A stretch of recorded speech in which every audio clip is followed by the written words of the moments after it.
നമുക്ക് ഇന്നൊരു സംഖ്യാഗാനം പഠിച്ചാലോ? നിങ്ങളെല്ലാവരും റെഡി അല്ലേ?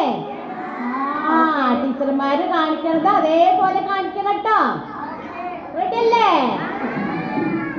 ഒന്നെന്ന് ചൊല്ലുമ്പോൾ ഒന്നിച്ചു നിൽക്കണം, രണ്ടെന്നു ചൊല്ലുമ്പോൾ രണ്ട് കൈയും വെക്കണം, മൂന്നെന്നു ചൊല്ലുമ്പോൾ മൂക്കിൽ പിടിക്കണം, നാലെന്നു ചൊല്ലുമ്പോൾ നാലിച്ചു നിൽക്കണം, അഞ്ചെന്നു ചൊല്ലുമ്പോൾ നെഞ്ചിലിരിക്കണം, ആറെന്നു ചൊല്ലുമ്പോൾ ആടിക്കുഴയണം, ഏഴെന്നു ചൊല്ലുമ്പോൾ എഴുന്നേറ്റു നിൽക്കണം, എട്ടെന്നു ചൊല്ലുമ്പോൾ പെട്ടെന്നിരിക്കണം,